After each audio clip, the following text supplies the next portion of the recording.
अब तक हम लोगों ने यूपीएससी 1995 का हिस्ट्री का और साइंस का पीवाईक्यू कंप्लीट कर लिया। अब हमारा क्या है, पॉलिटी। ठीक है, पॉलिटी का हमारा क्लास चालू है 1995 का। So welcome back on the series of 1995 to 2025, last 30 year का पीवाईक्यू एनालिसिस में। ठीक, सो चालू करते हैं हम लोग। सो पॉलिटी का पहला क्वेश्चन क्या है, Which of the following is extra constitutional and extra legal devices for securing cooperation and coordination between the states and states in India? मतलब पूछा है कि इसमें कौन सा कॉन्स्टिट्यूशनल और एक्स्ट्रा कॉन्स्टिट्यूशनल बॉडी और एक्स्ट्रा लीगल डिवाइस है। सब लोग आंसर दीजिए। इसका आंसर क्या है, ऑप्शन बी। ठीक, first, second and third, national development council, governors conference and general council. क्यों? क्योंकि ये देखिए, जो इंटर स्टेट काउंसिल है ये कॉन्स्टिट्यूशनल बॉडी है। क्या है? कॉन्स्टिट्यूशनल बॉडी है। ठीक, चलिए इसका एक्सप्लेनेशन देखते हैं हम लोग। देखिए, एक्स्ट्रा कॉन्स्टिट्यूशनल बॉडी का मतलब क्या है। एक्स्ट्रा कॉन्स्टिट्यूशनल बॉडी मतलब है कि जो कॉन्स्टिट्यूशन में मेंशन ना किया गया हो। ठीक, जिसका कोई आर्टिकल ना हो, कॉन्स्टिट्यूशन में मेंशन ना किया गया हो। और एक्स्ट्रा लीगल बॉडी का मतलब क्या है कि जो लॉ से क्रिएट ना किया गया हो। ठीक, एग्जीक्यूटिव मतलब एग्जीक्यूटिव जो हो वो अपने उसको क्रिएट किया हो, जुडिशरी इसमें इन्वॉल्व ना हो। ठीक, अब देखिए एनडीसी क्या है, नेशनल डेवलपमेंट काउंसिल। सबसे पहले इसका चेयरमैन कौन है, पीएम। ठीक, प्राइम मिनिस्टर ऑफ इंडिया। ये ना ही कॉन्स्टिट्यूशनल बॉडी है ना ही लीगल बॉडी है।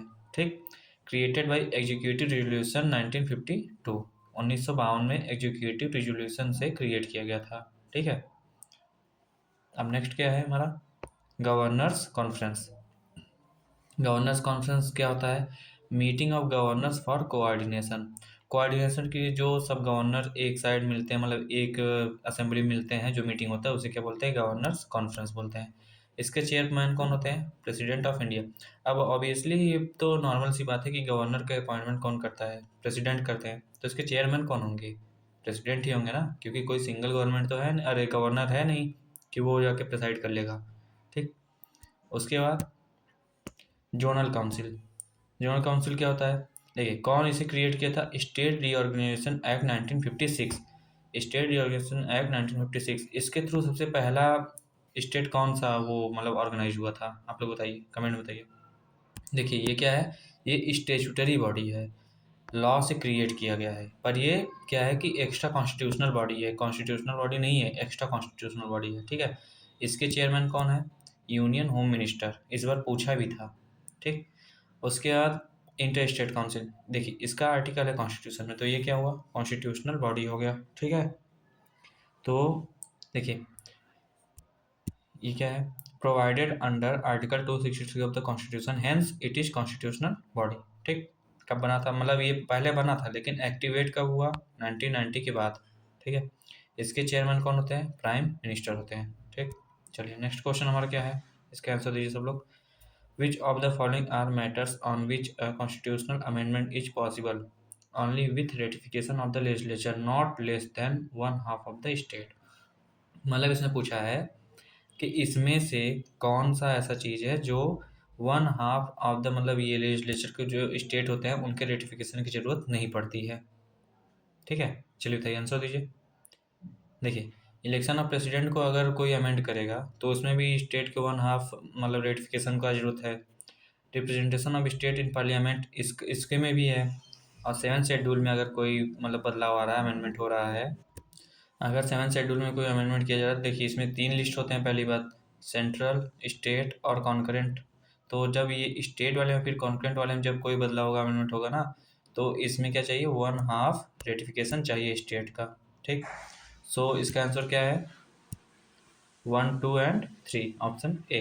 ठीक है, देखिए evolution of legislature council in state, इसके लिए कोई भी वन हाफ रेटिफिकेशन नहीं चाहिए स्टेट का। क्यों? क्योंकि ये पार्लियामेंट के ऊपर है, पार्लियामेंट कहीं का मतलब लेजिस्लेटिव काउंसिल एबॉलिश कर दे, कहीं पे क्रिएट कर दे, तो कोई वन हाफ की जरूरत नहीं पड़ती है। ठीक है, वही सब दिया है। अब कौन से आर्टिकल के अंडर आता है, आर्टिकल 368 के क्लॉज 2 में आता है। ठीक है, उसके देखिए प्रेसिडेंट का जो अमेंडमेंट होता है आर्टिकल 54 55 में होता है, मतलब ये जो इलेक्शन होता है उसमें कोई अमेंडमेंट करना है तो 1/2 की ज़रूरत पड़ेगी।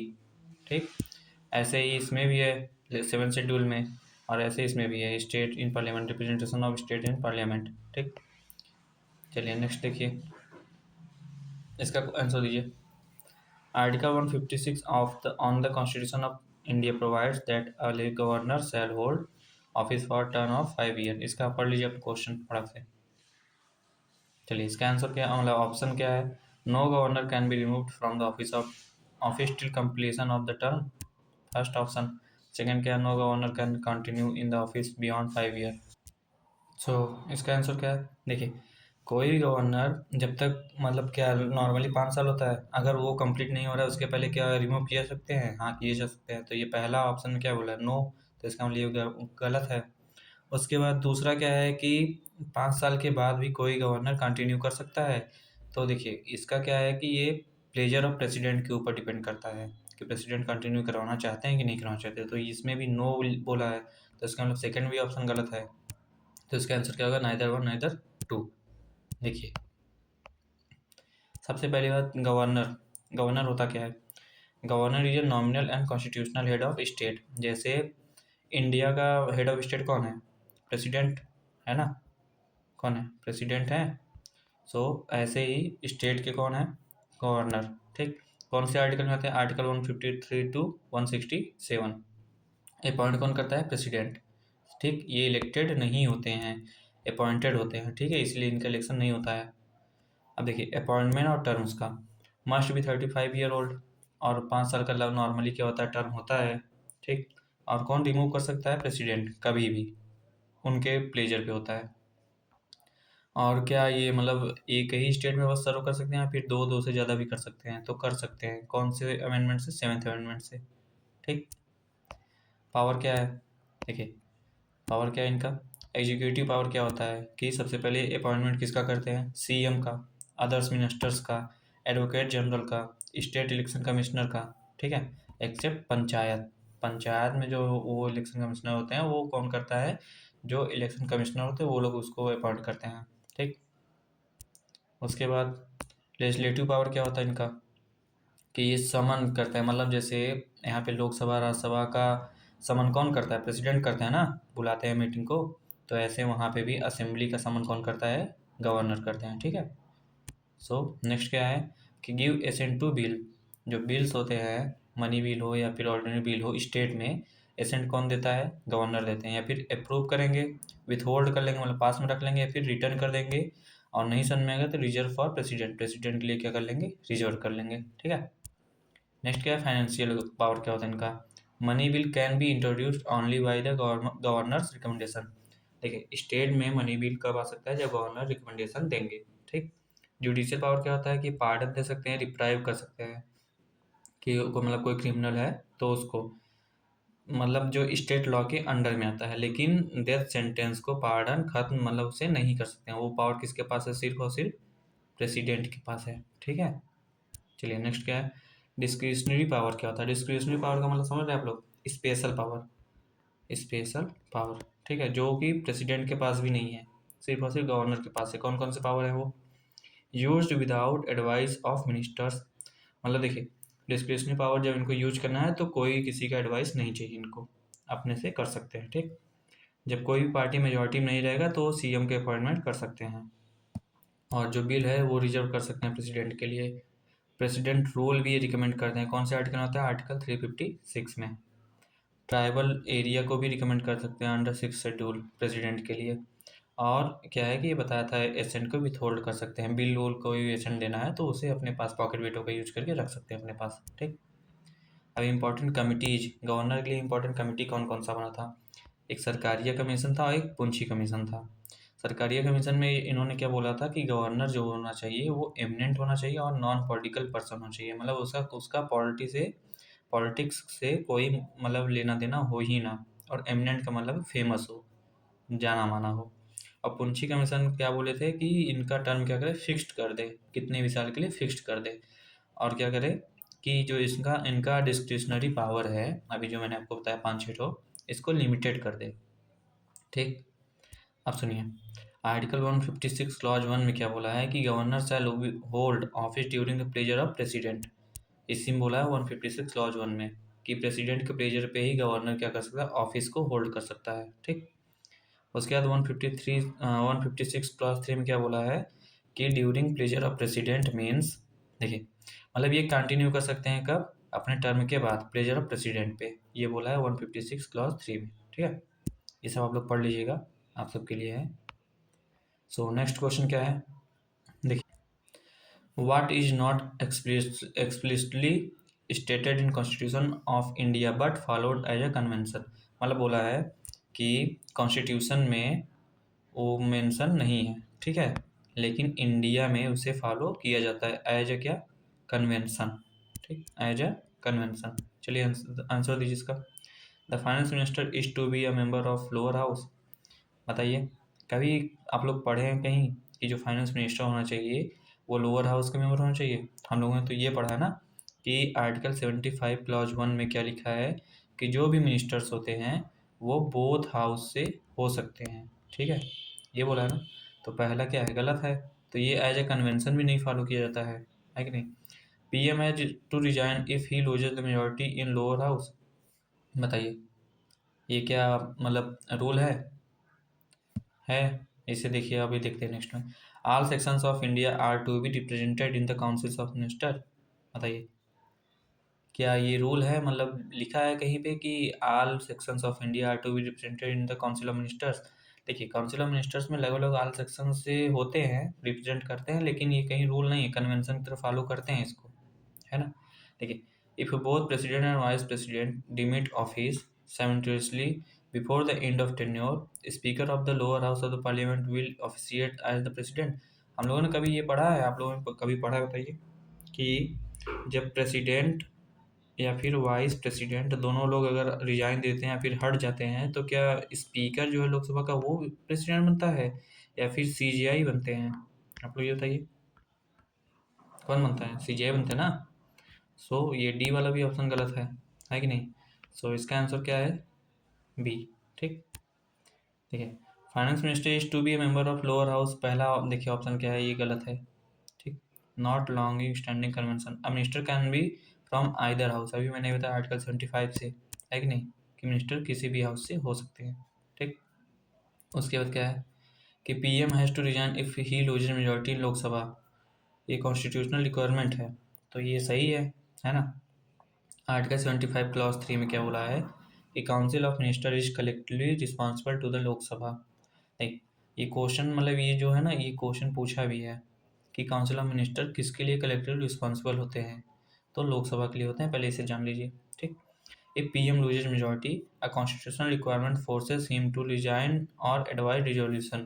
मतलब जो कॉन्स्टिट्यूशनल रिक्वायरमेंट है, अगर पीएम क्या की मेजोरिटी लूज कर देते हैं तो उन्हें रिजाइन देना पड़ता है या फिर एडवाइस देते हैं कि आप लोकसभा भंग कर दीजिए, मतलब खत्म कर दीजिए, नेक्स्ट चुनाव होगा, अगला चुनाव। ठीक, आर्टिकल 75 क्लॉज 3 में है। उसके बाद ये देखिए, all sections of India are to be represented in the council of ministers. देखो, ये कॉन्स्टिट्यूशन में मेंशन नहीं है, पहली बात। ठीक, उसके बाद आर्टिकल 74 75 में भी कहीं मेंशन नहीं किया गया है कि पूरे काउंसिल ऑफ मिनिस्टर्स रिप्रेजेंट करेंगे ऑल सेक्शंस ऑफ इंडिया को, मतलब उनमें हर एक सेक्शन से काउंसिल ऑफ मिनिस्टर होने चाहिए, ऐसा कहीं भी लिखा नहीं गया है। ठीक है, और लास्ट वाला तो आप लोग को पता ही है कि जब प्रेसिडेंट और वाइस प्रेसिडेंट जब डेमिट करते हैं ऑफिस को तो कौन उसे मतलब नेक्स्ट करता है, सीजीआई। ठीक, चीफ जस्टिस ऑफ इंडिया। आप लोग थोड़ा कोऑपरेट करिएगा, बैकग्राउंड थोड़ा नॉइज बहुत ज़्यादा हो रहा है आजकल। सो देखिए, नेक्स्ट क्वेश्चन क्या है, who among the following have the right to vote in election to both the Lok Sabha and Rajya Sabha. बताइए, इसमें से किसके पास मतलब पावर है कि वो लोकसभा और राज्यसभा दोनों में वोट कर सकता है? बताइए, देखिए, option D, elected member of the lower house of the state legislature.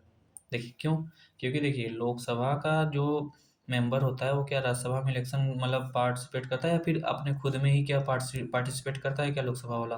नहीं करता ना, राज्यसभा वाला राज्यसभा में नहीं कर पाता है कि नहीं? क्योंकि देखिए लोकसभा का जो चुनाव होता है वो पर्सन मतलब ये पब्लिक मतलब चूज करता है कि नहीं? तो लोकसभा के मिनिस्टर्स कहाँ चूज करते हैं, वो तो थ्रू पब्लिक वो लोग इलेक्ट होके आते हैं। देखिए इसका option, election of Lok Sabha, members of Lok Sabha are directly elected by people, है कि नहीं? कौन इलेक्ट करता है? People. Only citizen vote, no MP no MLA can vote, ठीक। इलेक्शन ऑफ राज्यसभा में क्या है? Member of Rajya Sabha are indirectly elected, ये क्या होता है? इनडायरेक्टली इलेक्टेड होते हैं। Only elected member of the state legislative assembly, MLA जो है वो लोग क्या कर सकते हैं? सिर्फ इलेक्ट कर सकते हैं, वोट दे सकते हैं, है कि नहीं? चलिए देखिए, article 80 plus representation of people act, RP act, इसमें क्या बोला है कि Lok Sabha MP do not vote, Rajya Sabha में लोकसभा के एमपी वोट नहीं दे सकते। Rajya Sabha MP do not vote, और राज्यसभा के खुद के एमपी वोट नहीं दे सकते हैं। एमएलसी ये भी वोट नहीं दे सकते, सिर्फ एमएलए वोट दे सकते हैं राज्यसभा में, ठीक है। चलिए अगला देखिए, सो उसका आंसर क्या था? Option D, elected member of the lower house of the state legislature, MLA, ठीक है, मेंबर ऑफ लेजिस्लेटिव असेंबली, ठीक। नेक्स्ट क्वेश्चन क्या है हमारा? विच one of the following state of India does not have a legislative council even though the constitution seventh amendment act 1956 provide for it? चलिए बताइए, इसमें से किसके पास लेजिस्लेटिव काउंसिल नहीं है? चलिए बताइए, किसके पास नहीं है? एमपी के पास, ठीक। किसके पास है? आप लोग इसको कमेंट में बताइए मुझे तो। चलिए देखिए, सेवेंथ अमेंडमेंट रीऑर्गेनाइज क्या किया था इसने? आर्टिकल 160 के तहत क्या किया था कि क्रिएट और एबॉलिश लेजिस्लेटिव काउंसिल इन स्टेट। कौन करता है? पार्लियामेंट। पार्लियामेंट के पास क्या है? पावर है सेवेंथ अमेंडमेंट एक्ट के थ्रू कि वो क्या करता है? क्रिएट कर सकता है, एबॉलिश करता है क्या? लेजिस्लेटिव काउंसिल इन स्टेट अंडर आर्टिकल 169, ठीक। चलिए इसका देखिए किसके किसके पास है? बिहार के पास है, यूपी के पास है, महाराष्ट्र के पास है, कर्नाटक के पास है, तेलंगाना के पास है और आंध्र प्रदेश के पास है। कब बना था? 2007 में फिर से उसे एबॉलिश करके फिर से बनाया गया था। तो किसके पास है? बिहार, यूपी, महाराष्ट्र, कर्नाटका, तेलंगाना, आंध्र प्रदेश, ठीक। चलिए नेक्स्ट क्वेश्चन क्या है हमारा? Which of the following in is the state in which the Lokayukta act include the chief minister in its ambit? चलिए बताइए, इसका आंसर क्या है? Option B, Gujarat and Maharashtra. अब देखिए, दो चीज़ होता है, एक लोकपाल होता है, एक लोकायुक्त होता है। लोकपाल क्या होता है? सेंट्रल अम्बुड्समैन होता है, ठीक है। इसका काम क्या है? ये बना कब था? लोकपाल और लोकायुक्त एक्ट 2013 में बना था। फोर्स में कब आया था? इनफोर्स कब हुआ था? 2014 में, ठीक है। अब इसका काम क्या है कि जो लोकपाल होते हैं वो सेंट्रल लेवल पे जो भी करप्शन वर्प्शन होता है उसमें कौन कौन इंक्लूड होता है? आप लोग बताइए तो, कौन कौन इंक्लूड होता है? देखिए, ये होते हैं जैसे चेयरपर्सन्स हो गए, मतलब सॉरी, इसमें एलिजिबिलिटी क्या है ये देखिए बनने के लिए कि ये former chief justice of India हो या फिर जज हो सुप्रीम कोर्ट के, ठीक है, या फिर eminent person with impeccable integrity. So इसका एलिजिबिलिटी आप लोगों ने देख लिया। अब देखिए मेंबर्स, इसमें मेंबर कौन कौन होते हैं? जुडिशियल साइड से कौन कौन होते हैं? फॉर्मर जज सुप्रीम कोर्ट के या फिर chief justice of high court, ठीक है।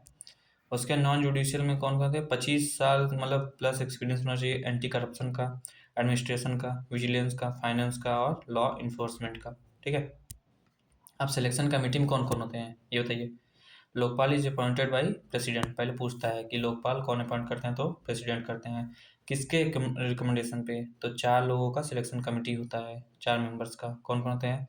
PM, speaker of Lok Sabha, leader of opposition और सीजीआई, और कभी कभी eminent jurist nominated by president. President कभी कभी एमिनेंट ज्यूरिस्ट को क्या करते हैं? नॉमिनेट कर देते हैं, तो वो लोग भी क्या करते हैं? इससे रिकमेंड करते हैं प्रेसिडेंट को।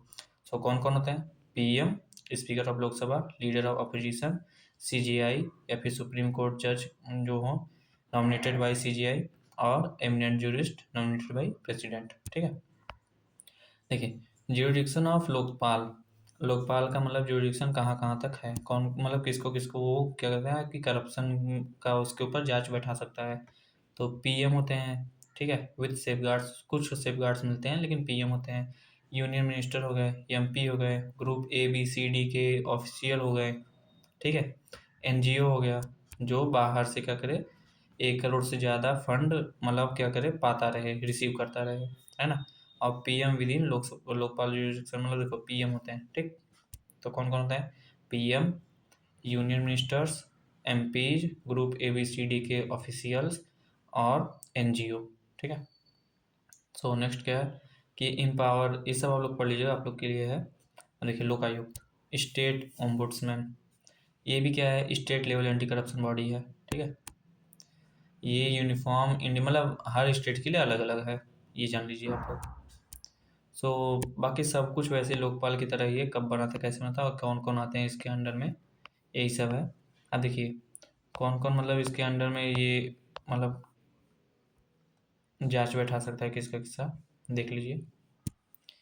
देखिए chief minister, ministers, MLAs, state government employees, local bodies, state PSUs, public sector units, इन सब के ऊपर जांच बैठा सकता है ये, ठीक है। चलिए नेक्स्ट क्वेश्चन क्या है हमारा। देखिए if in an election to a state legislative assembly the candidate who is declared elected loses each deposit, it means that, मतलब इसका मतलब क्या है कि अगर कोई लेजिस्लेटिव असेंबली में इलेक्शन हो रहा है और कैंडिडेट अपना क्या करे कि डिपॉजिट भी लूज कर दे, तो इसका क्या मतलब है। देखिए पोलिंग वाज वेरी पुअर, ऐसा तो हो नहीं सकता पोलिंग पुअर हो तो उसका डिपॉजिट भी मतलब जमा कर लिया जाए। Election was for multi member constituency, क्या वो होता तो है ऐसे, दो कॉन्स्टिट्यूंसी से इलेक्टेड होते हैं वो लोग, तो इसमें ऐसा कुछ नहीं है। The elected candidate victory over his nearest rival was very marginal, ऐसा तो नहीं है कि अगर जो जीत रहा है उससे बहुत कम अंतर से वो हार गया तो उसका डिपॉजिट मतलब जमा कर लिया जाएगा। देखिए a very large number of candidate contested in the election, ठीक है। जब बहुत सारे मतलब मेंबर्स क्या करेंगे, कैंडिडेट हैं जो इलेक्शन में मतलब पार्टिसिपेट कर रहे हैं, तो क्या होगा, सब में वोट बढ़ जाएगा, है कि नहीं। सब में क्या करेगा, वोट बढ़ जाएगा। तो क्या होगा, इसको थोड़ा मिल गया जो रिक्वायरमेंट है जिस चीज़ का, जितने परसेंटेज का, उतना परसेंटेज मिला नहीं, तो डिपॉजिट क्या होगा, जमा कर लिया जाएगा, जब्त हो जाएगा ना। देखिए 1/6 या फिर 16.67% चाहिए होता है वोट, ठीक है। सो उतना नहीं मिलेगा तो क्या होगा कि उसका डिपॉजिट क्या हो जाएगा, रख लिया जाएगा, उसे नहीं दिया जाएगा, इसे कहते हैं ना जमानत जब्त कर लेना, वही है, ठीक है। सो नेक्स्ट क्या है question. If the number of seats allocated to a state in the Lok Sabha is 42, then the number of seats reserve for schedule caste in that state will be, बताइए कि लोकसभा में अगर सीट एलोकेट किया जा रहा है 42 हो, तो SC के लिए कितना सीट मिलेगा। देखिए इसका आंसर UPSC ने भी नहीं दिया था, ठीक है, इसे डिलीट कर दिया था। सो मेरे हिसाब से जो मैंने कैलकुलेट किया था उसके हिसाब से 6 होना चाहिए, ठीक। सो देखिए अंडर आर्टिकल 330 टू 332, ये 330 से 332, the number of seats reserve for SC in a state is proportional to the SC population of the state. जैसे इसका फॉर्मूला क्या है कि SC पॉपुलेशन हो गया, ठीक है। उसके बाद आप मतलब अपान में क्या हो जाएगा, देखिए टोटल पॉपुलेशन हो जाएगा, टोटल पॉपुलेशन, फिर उसके बाद इनटू लोकसभा का जो सीट्स होता है, इससे निकलता है सीट, मतलब किसी का भी, मतलब जो भी जिसका पॉपुलेशन उसका पॉपुलेशन, फिर नीचे अपान में टोटल पॉपुलेशन इनटू सीट, ठीक है। इससे क्या मिलता है, हमारा रिजर्व सीट निकल जाएगा, ठीक। चलिए नेक्स्ट क्या है, which which one of the following is incorrect in the respect of local government in India। चलिए तो ये देखिए according to the Indian constitution local government is not an independent tier in the federal system, ऐसा कुछ है क्या कि ये इंडिपेंडेंट नहीं है, नॉट एन इंडिपेंडेंट बोला है। सो देखिए next option, 30% on the seats of local bodies are reserve for women, 30 है कि 33% है, ये बताइए मुझे। 33% ना, तो हमारा ऑप्शन बी है, ठीक। ऑप्शन सी देख लीजिए, local government finances are to be provided by a commission, ये तो है स्टेट इलेक्शन कमीशन से, सॉरी स्टेट फाइनेंस कमीशन से, है कि नहीं। कौन से आर्टिकल में आप लोग बताइए स्टेट फाइनेंस कमीशन। चलिए देखिए election to local bodies are to be determined by a commission, ये भी है स्टेट इलेक्शन कमीशन से होता है डिटरमाइंड, है ना। तो हमारा आंसर क्या है, ऑप्शन बी, क्योंकि 33% वोमेन के लिए सीट रिजर्व किया गया है। देखिए local government is not an independent tier in the federal system. क्यों? India is not a true federation like a US. ठीक, क्योंकि देखिए ये डिपेंड है स्टेट पे, लोकल गवर्नमेंट डिपेंड है स्टेट पे, स्टेट डिपेंड है सेंट्रल गवर्नमेंट पे, तो सब क्या है, डिपेंडेंट है। ठीक है। Local bodies, panchayat, municipalities were added through part 9 and part 9A of the constitution. ठीक, पार्ट 9 और part 9A of the constitution क्या किया था, ऐड किया गया था पंचायत और म्यूनसिपलिटी को, है कि नहीं। देखिए 30% seats in local bodies for women, ये गलत है। क्यों? क्योंकि 33%, 1/3 इसको मिनिमम रिजर्व किया गया है कि नहीं। कौन से आर्टिकल में आता है? आर्टिकल 243D में आता है ना। और म्यूनसिपालिटीज में कौन से में आता है? 243T में आता है। ठीक, सो नेक्स्ट क्या है, देखिए ये तो बताया मैंने, स्टेट फाइनेंस कमीशन से मतलब ये फाइनेंस मिलता है आर्टिकल 243I से, है ना। 5 साल के लिए सेटअप किया जाता है। कौन सेटअप करता है? गवर्नर करता है। ठीक, और state election commission article 243K 243ZA उसमें आता है, म्यूनसिपलिटी वाले में। ठीक है, चलिए नेक्स्ट क्या है, पंचायती राज देख लीजिए आप लोग। पंचायती राज कब मतलब ये फोर्स में आया था? 73rd कॉन्स्टिट्यूशनल अमेंडमेंट 1992 में मतलब ये इसका बात किया गया, है ना। उसके बाद ये फोर्स में कब आया था? 24 अप्रैल 1993। इसीलिए इसको क्या बोलते हैं? नेशनल पंचायती राज डे भी बोलते हैं 24 अप्रैल को। ठीक ना। इसमें कौन कौन सा आर्टिकल इंक्लूड किया था? पार्ट 9 243 से 243O तक। 11 शेड्यूल में है, 29 सब्जेक्ट है। मैं 11 शेड्यूल के सब्जेक्ट का एक बार ट्रिक बता दूंगा आप लोग को अपने यूट्यूब चैनल पर डाल के, तो आप लोग उसको देख लीजिएगा। ठीक, उसके बाद पंचायती राज मतलब क्यों ज़रूरत था इसका, क्योंकि देखिए ग्रास रूट पे क्या था कि डेमोक्रेसी पार्टिसिपेट नहीं कर पा रहा था देश में। ठीक, और लोकल सेल्फ गवर्नमेंट को भी प्रमोट करना था, है ना। और क्या था कि ये डेमोक्रेसी को डिसेंट्रलाइज करना था। इसका कॉन्सेप्ट किसने दिया था? बलवंत राय मेहता ने। ठीक, 1957 में। ठीक है, सो आगे क्या है, पंचायत फाइनेंस। अभी मैंने बताया पंचायत फाइनेंस मतलब क्या करता है कि नहीं। तो स्टेट इलेक्शन कमीशन मतलब स्टेट फाइनेंस कमीशन क्या करता है? फाइनेंस देता है पंचायत को या फिर म्यूनसिपलिटी को। ठीक, और ये लोग पैसा और कहाँ से पाते हैं? लोकल टैक्सेस जो लगाते हैं प्रॉपर्टी पे, मार्केट्स पे, या फिर मेला वाला जो होता है फेयर्स और, वहाँ से पैसे पा जाते हैं पंचायत वाले। ठीक है, सो देखिए state finance commission every 5 year के लिए क्या क्या होता है? कॉन्स्टिट्यूट होता है। 243I में है ये। ठीक, उसके बाद और कुछ भी नहीं है। ये जो है मतलब ये इलेक्शन कमीशन है सेंट्रल का, आर्टिकल 280 में आता है। ठीक, इंपॉर्टेंट कमिटीज देख लीजिए पंचायती राज का। B.R. मेहता, बलवंत राय मेहता कमेटी का 1957 में 3 tier सिस्टम की बात किया गया। और इसमें क्या बोला गया? डेमोक्रेटिक डिसेंट्रलाइजेशन होना चाहिए, मतलब क्या है कि पावर्स को बांट दो। ठीक, अशोक मेहता कमेटी ठीक 20 साल बाद आया था, ये 1978 नहीं 1977 है। ठीक है, ये 1977 है। ये two tier system, 2 tier system का बात किए थे। और स्ट्रांग डिस्ट्रिक्ट को बोले कि स्ट्रांग कर दो। फिर उसका GV के राव आया 1985 में। ठीक, फिर LM सिंघवी आया, तो LM सिंघवी का ये पूछता है कि कॉन्स्टिट्यूशनल स्टेटस कब मिला था पंचायत को, तो कब मिला था? 1986 में LM सिंघवी के थ्रू। ठीक, उसके बाद लास्ट क्या है? PK थुंगन आया था 1989 में, जो पंचायती राज का इंस्टीट्यूशन को ऑटोनॉमी बना दिया। ठीक है, चलिए नेक्स्ट क्वेश्चन आप देखिए, हमारा जियोग्राफी से आ गया। सो पहला क्वेश्चन क्या है कि मेटियोर क्या है? चलिए बताइए। चलिए देखिए मेटियोर क्या है? A piece of matter which has entered the earth surface atmosphere from the outer space. Option B है ये।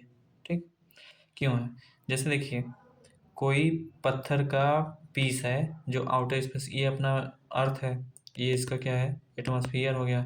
ठीक है, अब ये देखिए जो है यहाँ से आया एटमॉस्फेयर से, फिर यहाँ से निकल गया, तो इतने से इतने भर में क्या हुआ कि इतने से इतने साइज में क्या हुआ कि वो चमका, चमकते हुए निकल गया। तो जो चमकते हुए निकल गया उसे क्या बोलोगे? मेटियोर बोलोगे। और जो आके धड़ाम से गिर जाता है उसे क्या बोलोगे? मेटेओराइट बोलते हैं। ठीक है, सो इसका ऑप्शन बी है। अब देखिए मेटेओर क्या है? शूटिंग स्टार है, but not a star, star नहीं है, शूटिंग स्टार है। सो ये क्या है? स्मॉल पीस ऑफ रॉक और मेटल है जो स्पेस डेब्रिस का मतलब है कि स्पेस में जो भी सेटेलाइट या फिर स्पेस क्राफ्ट टूट फूट जाते हैं, सो उनका जो गंदगी बचता है उसको स्पेस डेब्रिस बोलते हैं, जो अर्थ के एटमॉस्फेयर में वेरी हाई स्पीड से आकर के निकल जाते हैं। ठीक है, तो यही सब है मिटियोर, आप लोग देख लीजिएगा। उसके बाद देखिए ये मेट्रॉइड क्या होता है, जो ऑब्जेक्ट स्पेस में होते हैं उसे मेट्रॉइड बोलते हैं। और मेटियोर क्या होता है, जो ऑब्जेक्ट बर्निंग में होते हैं एटमॉस्फेयर में आकर के, शूटिंग स्टार। और मेट्रॉइड क्या होता है, जो ग्राउंड पे आके गिर जाते हैं धड़ाक से। ठीक है, सो नेक्स्ट क्वेश्चन क्या है, which one of the following does not belong to biosphere reserve set up so far. मतलब 1995 में जब ये क्वेश्चन आया था तो उस टाइम बायोस्फीयर रिजर्व कौन नहीं था। चलिए बताइए कौन नहीं था, गल्फ ऑफ कच्छ। देखिए बायोस्फीयर रिजर्व होता क्या है, पहले बताइए आप लोग। A biosphere reserve is a protected area recognized for conserving biodiversity, ecosystem and cultural heritage। देखिए जैसे ये कोई एरिया है ना, यहाँ पे कुछ कल्चरल हेरिटेज भी हैं, यहाँ पे कुछ स्पीसीज भी हैं, है ना, और यहाँ का इकोसिस्टम है। तो इतने दूर में क्या करेंगे, बायोस्फीयर रिजर्व बना देंगे इसे प्रोटेक्ट करने के लिए। ठीक है, तो क्या है, ये प्रोटेक्टेड एरिया हो गया। कब से आया था ये, मतलब नोटिफाइड हुआ था 1980 से 1990 के बीच में हुआ था। ठीक, देखिए ग्रेट निकोबार बायोस्फीयर रिजर्व है, कहाँ पे है ये, अंडमान निकोबार में है। और कब बना था, 1989 में। सुंदरबन कहाँ पे होता है ये कहाँ है, ये है आपका वेस्ट बंगाल में। यहाँ पे रॉयल बंगाल टाइगर भी है। ठीक है, ये कब बना था, 1989 में। ठीक, नंदा देवी कब बना था बायोस्फीयर रिजर्व, 1982 में। कहाँ पे है, उत्तराखंड में है। क्यों फेमस है, वैली ऑफ फ्लावर के लिए। ठीक, देखिए विली विली क्या है, विली विली इज, क्या है विली विली बताइए। ये क्या है कि अ tropical cyclone of north west Australia. North west Australia का मतलब है कि देखिए ये क्या है, ये आपका ऑस्ट्रेलिया हो गया, ये नॉर्थ हो गया, ये वेस्ट हो गया। सो इसी एरिया में चलता है विली विली, ये एरिया में। ठीक है, देखिए विली विली क्या है, लोकल ऑस्ट्रेलियन नेम में मतलब इसको विली विली बोलते हैं। क्या है, ये ट्रॉपिकल साइक्लोन है। ठीक, सबसे पहली बात। उसके बाद देखिए कुछ ये तो मान लीजिए है ये, उसके बाद कुछ और भी लोकल विंड है। जैसे कौन कौन से, लू कहाँ पे चलता है, नॉर्थ वेस्ट इंडिया और पाकिस्तान में चलता है ये। क्या है, हॉट एंड ड्राई है। लू का मतलब है, मतलब यहाँ गर्मियों में चलता है ना, तो हॉट एंड ड्राई भी है। Blow in summer, heat stroke होता है इससे। ठीक है, हरमट्टन, हरमट्टन कहाँ चलता है, वेस्ट अफ्रीका में। इसे डॉक्टर विंड भी बोलते हैं, क्यों, क्योंकि ह्यूमिडिटी कम करता है, हॉट और डस्टी होता है। ठीक है, सिरोको, सिरोको कहाँ चलता है, सहारा से मेडिटेरियन सी। जैसे ये आपका अफ्रीका है, ये मेडिटेरियन सी है, यहाँ पे इटली है यूरोप का। ठीक है, यहाँ से ये चलता है, तो यहाँ से जब चलता है फिर आल्प्स पर्वत जो इटली का है वहाँ पे आके टकराता है। तो जब टकराता है तो वहाँ पे बारिश होता है, जो बारिश होता है वो ब्लड के जैसा रेड कलर में होता है, तो उसे ब्लडी रेन भी बोलते हैं। क्या बोलते हैं, ब्लडी रेन बोलते हैं। ठीक है, और किसके थ्रू होता है ये, सिरोको से होता है। ठीक, सो नेक्स्ट क्या है, खामसीन, खामसीन कहाँ चलता है, इजिप्ट में चलता है, हॉट एंड ड्राई होता है। ठीक है, सेंटा आना, सेंटा आना कहाँ चलता है, कैलिफोर्निया, ये हॉट एंड ड्राई होता है, इसकी वजह से बहुत बार वहाँ पे उस समय क्या होता है, आग भी लग जाता है। Increase fire hazard. ठीक है, अभी पिछले साल भी हुआ था ये 2024 जनवरी फरवरी में। ठीक, उसका चिनूक क्या है, स्नो ईटर है, यूएसए कनाडा में चलता है। जब ये चलता है तो वहाँ के जो बर्फ़ होते हैं पिघल जाते हैं, इसलिए क्या बोलते हैं इसको, स्नो ईटर भी बोलते हैं। फॉन कहाँ चलता है, आल्प्स में चलता है, वार्म और ड्राई होता है, ये भी चिनूक की तरह ही होता है। ठीक है, उसका नॉर्वेस्टर कहाँ चलता है, न्यूजीलैंड में चलता है, वार्म एंड ड्राई होता है। ये सब वार्म था। अब कोल्ड विंड देख लीजिए, मिस्ट्राल कहाँ चलता है, फ्रांस में चलता है, कोल्ड ड्राई होता है, very strong and clear sky, जब ये चलता है तो स्काई एकदम क्लियर कर देता है। ठीक है, बोरा एड्रियाटिक सी में चलता है, यूरोप में, कोल्ड एंड ड्राई होता है। ठीक, पेम्पेरो कहाँ पे चलता है, अर्जेंटीना में चलता है। ब्लिजार्ड कहाँ चलता है, यूएसए कनाडा में चलता है। बोरगा कहाँ चलता है, बुल्गारिया में चलता है, सिमिलर टू बोरा इसकी तरह। ठीक, और बाईस कहाँ चलता है, स्विट्जरलैंड फ्रांस, कोल्ड और ब्रिंग फ्रोस्ट, ये फ्रोस्ट लाता है मतलब बर्फ का पूरा तूफान लाता है। ठीक है, सो इंडियन विंड्स में यही चार बहुत इंपॉर्टेंट है। पहला लू कहाँ चलता है, यूपी, बिहार, राजस्थान, दिल्ली, इन सब में चलता है लू। उसके बाद काल वैसाखी और नॉर्वेस्टर, मतलब काल वैसाखी को इंडियन नॉर्वेस्टर भी बोलते हैं। ठीक है, कहाँ चलता है, वेस्ट बंगाल, उड़ीसा, असम में चलता है। थंडर स्टॉर्म आता है, मतलब बहुत तेज तेज चलता है ये। मैंगो सावर केरला कर्नाटका में चलता है, क्यों? क्योंकि इसे आम को पकाना रहता है, ठीक है। मॉइस्ट स्ट्रॉन्ग भी चलता है। ब्लोसम सावर कर्नाटका रेन कॉफ़ी, मतलब कॉफ़ी को, कॉफ़ी के फसल को उगाने में ब्लोसम जो सावर होता है बहुत फ़ायदा करता है। कहाँ चलता है? कर्नाटका में। मैंगो सावर कहाँ चलता है? केरला कर्नाटका में। ब्लू कहाँ चलता है? पंजाब हरियाणा यूपी दिल्ली, ठीक है। उसके बाद देखिए नेक्स्ट क्वेश्चन हमारा, विच one of the following is the continent with highest mean elevation in the world, मतलब सीधा सीधा बोल रहा है कि इसमें सबसे ऊंचे पर ऊंचाई पे कौन सा कॉन्टिनेंट है, ये पूछ रहा है। सो कौन सा है बताइए? अंटार्कटिका है, ठीक है। अब इसके पीछे कुछ नहीं, ये बस फैक्चुअल डाटा है, इसको देख लीजिएगा। सो नेक्स्ट क्या है, which one of the following layer of the atmosphere is responsible for the deflection of the radio wave, चलिए बताइए कि रेडियो वेव का डिफ्लेक्शन कौन सा एटमॉस्फेयर का लेयर करता है। सो कौन करता है? आयोनोस्फीयर। क्यों करता है? क्योंकि यहाँ पे आयन पाए जाते हैं। आयन का मतलब है केटायन और एनायन, है ना, एनायंस, ठीक। सो देखिए आयनोस्फीयर क्या करता है, ये रिफ्लेक्ट कर देता है। क्यों कर देता है? क्योंकि यहाँ पे सबसे ज़्यादा क्या होता है, कंसंट्रेशन ऑफ आयंस होते हैं, फ्री इलेक्ट्रॉन भी चलते हैं। और क्यों चलते हैं? सन्स के यूवी रेज और एक्स रेडिएशन की वजह से वहाँ पे आयंस आ गए हैं, ठीक है। सो ये और किस चीज़ में काम देता है कि लॉन्ग डिस्टेंस जो रेडियो कम्युनिकेशन होता है तो आयनोस्फीयर क्या करता है, उसी को मतलब हेल्प करता है। जैसे हम लोग यहाँ से टीवी देखते हैं, रिमोट दबाते हैं तो रिमोट से जो इंफ्रारेड वो रेडिएशन निकलता है लाल कलर का, वो आयनोस्फीयर में जाता है, वहाँ सेटेलाइट है, वहाँ से टकरा के फिर वापस आता है आपके टीवी पर, तो सिग्नल देता है, तो चैनल चेंज होता है, वॉल्यूम बढ़ता है घटता है, यही सब होता है, ठीक है। सो हमारा नेक्स्ट क्वेश्चन क्या है, given below are two statement one लेवल एज असर्शन। देखिए असर्शन और रीजन का है। सो असर्शन क्या है, area near the equator receive rainfall throughout the year, जो इक्वेटर के पास एरिया है क्या वो पूरे साल ये रेनफॉल रिसीव करता है, ये तो है बताया है, वो असर्शन दे दिया है। अब रीजन क्या है? सो रीजन क्या है, high temperature and high humidity cause convectional rain in moist afternoon near equator. चलिए देखिए इसका आंसर ए है। क्यों है बताइए आप लोग, क्यों है? देखिए ये जो अपना अर्थ है, ये इक्वेटर है, इक्वेटर के 5 डिग्री ऊपर 5 डिग्री नीचे। यहाँ पे क्या होता है कि रोज़ दोपहर के 2 बजे लगभग लगभग बारिश होता है डेली। क्यों? क्योंकि यहाँ पे हाई कन्वेक्शन की वजह से क्या होता है, पहले हाई टेम्परेचर होता है यहाँ पे, हाई टेम्परेचर की वजह से वहाँ कन्वेक्शन होता है, कन्वेक्शन होने से यहाँ से पानी ऊपर उठता है, ऊपर उठता है, यहाँ बादल बनता है, ठीक है। जैसे ये मान लीजिए पानी है ना, अपना सी। सो यहाँ से सन का वो मतलब टेम्परेचर पड़ रहा है, सनलाइट। सो यहाँ से क्या हुआ कि पानी क्या है, भाप बन के ऊपर उठा, यहाँ पे बादल बना, फिर यहाँ से बारिश हुआ, ठीक है। सो यही होता रहता है डेली साइकिल में, ठीक। वही यहाँ पे लिखा है inter tropical conversion zone ITCZ। सो यहाँ क्या होता है कि रेपिडली, मतलब यहाँ क्या होता है देखो, heat up rapidly, warm air rises, condensation occurs, condensation होता है, ठंडा होता है, फिर क्या होता है डेली कन्वेक्शनल रेन, डेली क्या होता है बारिश हो जाता है, इसी की वजह से, सिंपल सा था, ठीक। सो हमारा 1995 का कंप्लीट होगा, उसमें सब सिर्फ और एक और चीज़ बताया है, क्या बचा है, ये आपका इंडियन ये रिवोल्यूशन वाला जो है मॉडर्न हिस्ट्री का, ठीक। सो उसको हम नेक्स्ट वीडियो में कर लेंगे। आप लोग कोऑपरेट करिए। 1995 से 2025 लास्ट 30 ईयर के यूट्यूब पे कोई नहीं कराया, मैं करा रहा हूँ फ्री में।